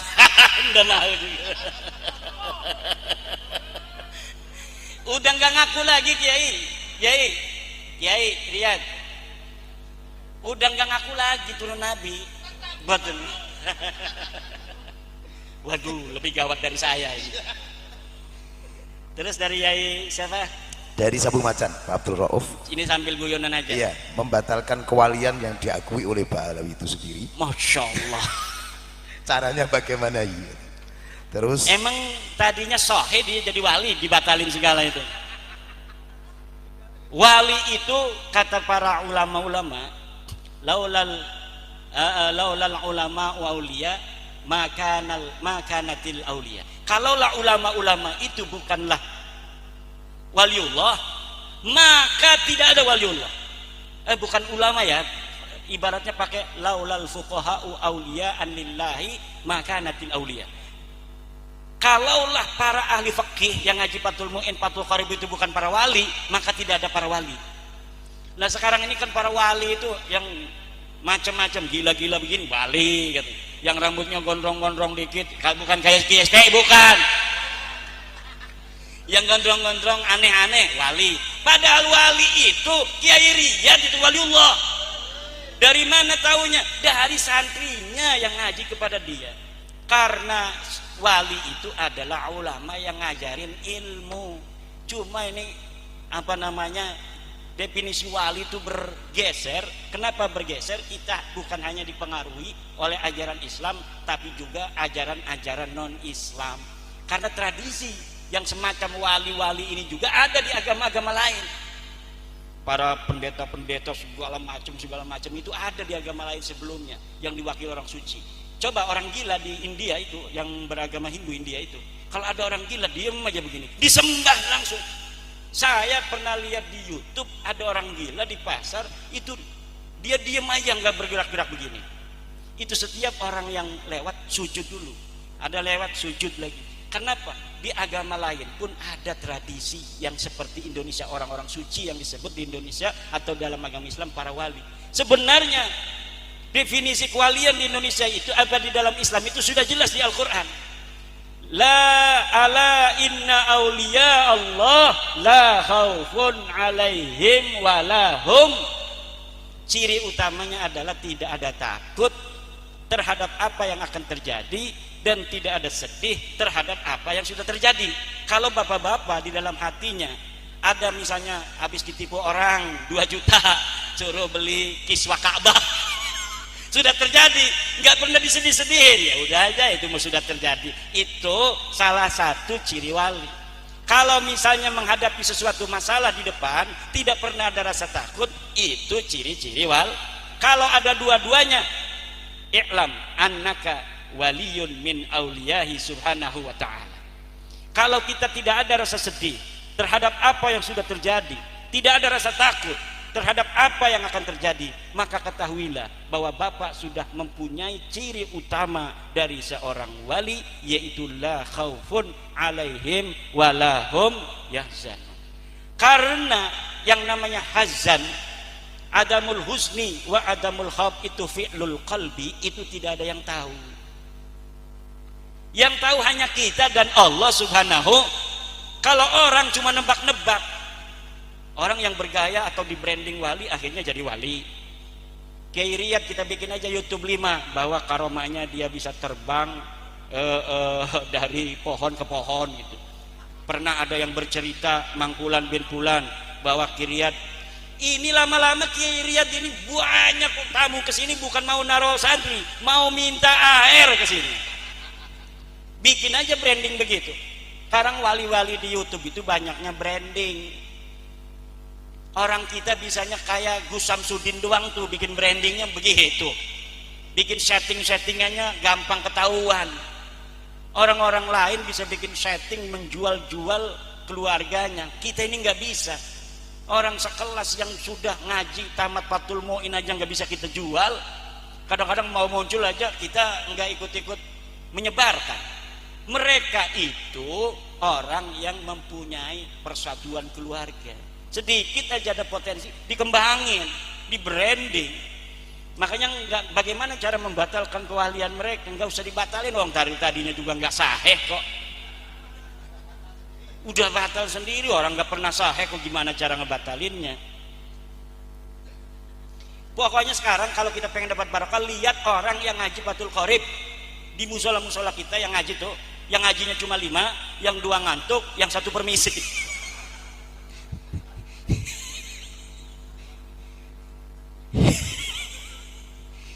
Bacanya Fathul Qorib, gak ada yang bawa Fathul Qorib. Nah itu wali Allah yang akan membawa abadinya agama ila yaumil qiyamah. Walaupun dia nggak punya santri, ngajarin bapak-bapak begitu manfaat untuk ibadahnya bapak-bapak. Kalau yang ngajarin santri itu luar biasa Pak, karena capek ngajarin santri ngasih amplop kagak. Kalau kita pengajian bapak-bapak begini, apalagi majelis sholawat, kan orangnya kaya-kaya. Udah ada yang dagang bakso, ada yang dagang jamu, dia amplop banyak. Makanya orang lebih seneng jadi majelis sholawat daripada ngurusin pesantren. Karena pesantren itu paling setahun sekali baru ingat itu bapaknya. Gimana? Tapi kalau yang ngaji itu bapak-bapak begini nih, misalnya acara bulanan lah, acara rangkaian segala macam, itu kan kalau ada rezeki bapak itu ada aja yang dapat rezeki, orang udah banyak mah. Itu ngasih kepada gurunya. Makanya orang yang ngajarin santri pangkatnya di sisi Allah lebih besar. Kenapa? Karena capek. Yang kedua, mereka adalah calon pewaris para nabi yang akan melanggengkan ajaran Allah, ajaran Rasul ila yaumil qiyamah. Ada orang itu yang maunya hanya enak-enaknya saja, nyari jamaah. Ya, kalau ngajarin santri kagak mau, capek. Kalau nyari jamaah kemana-mana enak. Saya ini orang yang tidak suka pergi dari pesantren sebenarnya. 2018 saya sudah tidak mau lagi diundang-undang. Di kampung saja paling menantu yang ngewakilin riung-riungan itu. Saya fokus ngajar santri. Tapi 2023 ini terpaksa, karena kita membuka tentang nasabah alu yang putus, orang-orang mau dengar langsung, saya rela. Karena saya anggap ini pun manfaat buat agama Allah. Kebetulan juga saya punya badal 18 badal. Kalau saya nggak ngaji, badal pertama gantiin, badal pertama nggak ada, badal kedua, sampai 18 badal saya itu. Yang saya sudah kader untuk menggantikan saya apabila saya sedang tidak ngajar ngaji. Itu.